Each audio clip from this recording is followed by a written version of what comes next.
Joining us now exclusively on the phone is the President of the United States. Mr. President, thank you for taking time for being with us tonight. Well, thank you, Sean, very much. It's an honor. I appreciate you being here. You really have not had an opportunity to react and respond to the Mueller report, the AG's letter that summarized the report, that exonerated you. No collusion after all these years, as you have been claiming. He left the decision as it relates to obstruction to the Attorney General and Deputy Attorney General. They quickly said, no, that does not rise to that level, and I wanted to get your reaction. Well, we're very happy about it. It's gone on for a long time, almost since the beginning of my term. And, you know, if you look at it, we've done so much despite that. But it was a cloud. It was a cloud that most people didn't believe, fortunately. They spent more than $30 million, hundreds of interviews of people, in some cases very innocent people that were put through the ringer, millions of document pages, millions and millions of document pages. And after that, there was no collusion. There was no obstruction. It was such a ridiculous thing that happened. On the other hand, you know, you look at how did this start? How did it start? You had dirty cops. You had people that are bad. FBI folks, I know so many. They're incredible people. But at the top, they were not clean, to put it mildly. And what they did to our country was a terrible, terrible thing.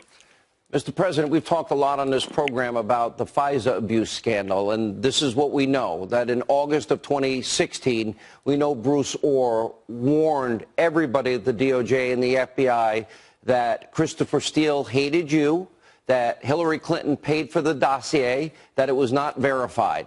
But still, in October, and then 3 renewal application warrants approved, they were told by the Grassley-Graham memo, the bulk of information came from that phony dossier. Even Andrew McCabe said, no dossier, no FISA warrant. There were Russian lies disseminated to the American people before the election, but it also violated the rights of Carter Page and gave a backdoor into your campaign for spying, which I know the media made fun of at the time when you said it happened. Well, when I said there could be somebody spying on my campaign, a lot of things happened. It was like it went wild out there. They couldn't believe that I could say such a thing. And as it turned out, that was small potatoes compared to what went on.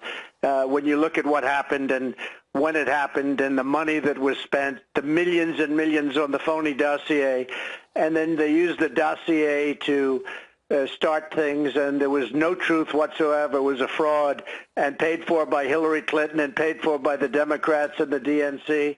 It's hard to believe. If you wrote this as a novel, nobody would buy it. It would be a failure because it would be too unbelievable. Nobody would believe it's possible, the things that went on. And we're getting to the bottom of it, and it's got to be. I mean, you can never allow this to happen to another president. This can never, ever happen to a president again, Sean. That was a disgrace and an embarrassment to our country that they were allowed to get away with this. And hopefully they won't get away with it. Do you now feel vindicated? Was there anything that the Attorney General's report, and I know you've called for, obviously, the whole Mueller memo to be released. Did anything surprise you? And what about the people that were collateral damage in all of this? Well, people were hurt so badly, so badly. Their lives have been ruined, and over something that should have never taken place, an investigation that should have never happened. There was no crime. As you know, you're only allowed to do this legally if there's a crime. There was no crime. They've all admitted it. Comey, who's a terrible guy, Comey and McCabe, and Strzok and Page, the lover Page, and all of these people, they've admitted in testimony that there was no crime. So they started an investigation based on no crime. I will say this, our new Attorney General, Bill Barr, is a great gentleman, and I've heard about him for years. He's a great man. Had he been there initially, this all would not have happened, because what's gone on there is just a disgrace to our country. Mr. President. But a lot of innocent people were hurt very badly, and it's very, very sad, actually. For this to never happen again, what do you think the path is to getting to that point? In other words, the checks and balances that you believe need to be put in place so that a FISA court is, in this case, is not told Hillary paid for Russian lies. Its own author doesn't stand by it, but yet it was used to obtain 4 FISA warrants that gave a backdoor to your campaign. What do you think needs to happen to prevent this from ever happening again? What checks and balances and what should be pursued or not pursued, in your opinion? Well, I'm going to leave that to our new Attorney General, who's been so incredible, actually, and that's based on a lot of people saying this is a very, very special person, and that's what you need in that position. That's a very important position. You need so many different, you need genius, you need rationality, you need so many different levels of good. And I'm also going to leave it to Lindsey Graham. He's head of Judiciary and Senate, and a very, very good guy and a very smart guy. And, you know, I'm just going to let them do whatever they want to do. And I would imagine they don't like what they see, to put it mildly, but you'd have to ask them. I think it's much more appropriate. I purposely didn't want to involve myself in this whole thing. I wanted to let other people do it, and I wish it didn't take so long. You know, we're talking about really longer than, if you think about it, longer than Mueller. It was many months before that Strzok and Page were talking about the insurance policy, right? An insurance policy, just in case Hillary Clinton lost. They wanted an insurance policy against me. And what we were playing out until just recently was the insurance policy. They wanted to do a subversion. It was treason. It was really treason. If the Republican Party had done this to the Democrats, if we had done this to President Obama, you'd have 100 people in jail right now, and it would be treason. It would be considered treason, and they'd be in jail for the rest of their lives. But it worked out the other way, and you know, it's just really a horrible situation and an incredible outcome, or certainly very close to an outcome.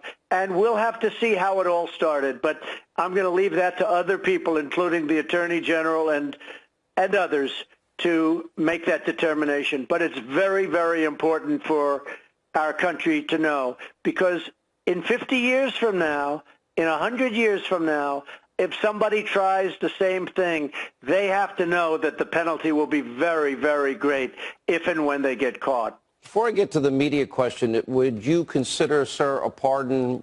Look at General Flynn, for example, or, you know, Papadopoulos, who's had to spend 12 days in jail. Is that something that you would consider at some point? Well, as I told you, many, many people were hurt, incredibly hurt by this whole scam. It's just a scam, but it's much worse than that. It's at the highest level, and the importance is so what it meant to our country. It's a very, very dark period, and I think maybe we're shedding a lot of light. We're gonna come into a bright, beautiful, sunny day. But when you mentioned General Flynn, he was a man who had a incredible record in the military. You see what happened to him. The FBI said he wasn't lying, as I understand it, and the Mueller group said he was lying, and you know what he's gone through, and what so many others have gone through. I could name names that would just go on for your entire show. It's a very, very sad thing. I don't want to talk about pardons now, but I can say it's so sad on so many levels. Let me ask you. I believe you probably have forever branded fake news, and I'm not sure if some of these companies will ever recover. You know, I talked earlier in my monologue about, well, I don't really recall them ever talking about record accomplishments, record low unemployment, African Americans, Hispanic Americans, Asian Americans, women in the workplace, youth unemployment. I mean, some really amazing numbers. But I see every second, minute, hour of every day there are attacks. I'm just going to play you a small snippet. I'm only picking one network, in this case, CNN. And just a small snippet of some of the coverage and speculation and things that have been said about you, and want to get your reaction. Russian operatives claim to have compromising personal and financial information about Mr. Trump. We are looking at the possibility that the President of the United States and those around him during an election campaign colluded with a hostile foreign power to undermine the basis of our democracy. This is evidence of willingness to commit collusion. It does look like collusion. It does look like he's listening to Putin more than he is American intelligence. So this picture that the president is so desperate to avoid, this picture of collusion, begins to fill in. The president sees the walls closing in and is lashing out. He's desperate. He's obviously flailing around because he feels the walls closing in. Mr. President, I could play an hour's worth of coverage of that for 2 years it's gone on. What is your answer? What is your reaction to the media? I know you've been very critical. Fake news. Well, as many people have said, and fortunately we've had some incredible people that really were fair. And, you know, when you mention Rush or Mark Levin or Steve Ducey and Ainsley in the morning and Brian and Laura, Jesse, Janine, I hope Janine's back soon. She's back Saturday. So many people. I mean, I don't want to keep going because I'm going to leave out so many, but I could again go so long. But so many great people have been, you know, they get it. Nobody has been tougher, nobody on Russia than me. And everybody said, my enemies say that when they're reasonable enemies, when they're fair. You look at the pipeline exposing that going into Germany. You look at oil with a number one. I mean, it's what we've done with energy and oil and gas, and that's all competition for Russia. You look at the Ukraine. You look at so many different levels. You look at our military. Look at the fact that we would have been powered by wind, which wouldn't have worked, by the way, because it only blows sometimes and lots of problems come about. But we are stronger now as a country than we've ever been. We're doing better financially than we've ever done. Our markets are hitting records all the time. I have many, many records of the highest stock market. People's 401ks are doing better than they've ever done by far. It's up almost 50% from the time I'm elected president, and other countries are way down. You look at China as an example. We're negotiating a deal with China. We're going to make a very good deal with China. China is way down. We're way up. But nobody has been tougher to Russia or on Russia than Donald Trump, President Trump. Nobody even close. And yet with all of that, we want to have a great relationship with Russia. We want to have a great relationship with China. All of these things are smart to do. We'll do great with it. But nobody has been tougher. And when I watched all of this nonsense, it was fake news, just terrible fake news. The good news is based on polls and based on other things, based on where we stand now with the public, Sean, the people never bought it. They get what's happening. Our country's doing fantastically well. More regulations cut than any other president, and that's only in 2 years. Nobody's come even close. The big tax cuts, so many things. We're going to do incredible health care that the Democrats, frankly, wouldn't even know how to do. We're going to become the party of health care, the party of really good health care. We've done so much, and we have so much planned. So when I had to listen to CNN, which is so fake, so horribly fake, and I would just, I wouldn't listen often, believe me, I wouldn't want to listen often. But whenever I did or whenever I saw it, I've never seen anything like they, and MSNBC, the same thing. The good news is I heard their ratings last night, both of them they dropped off the folder. Yeah. They dropped to a level that nobody could believe, because now that they see the Mueller report, where you look at their finding, I mean, the finding was very, very strong. No collusion, no obstruction, no Russia, no nothing. And it's great. And I noticed your record, you had virtually record ratings last night. So that's because you have credibility. So I want to thank Fox. I want to thank some of those people I just named, but also many others. They've been so fantastic to me and really to our country. And I really do. They're really amazing people, great people. And it wasn't so easy for them. Mr. President, you know, one thing I do point out often, and I honestly don't see it elsewhere in the media, you did keep your promise on your tax cuts. You did set records ending bureaucratic regulation, judges, energy independence, trade deals, being tough on Iran. Jerusalem is now the capital, all those things.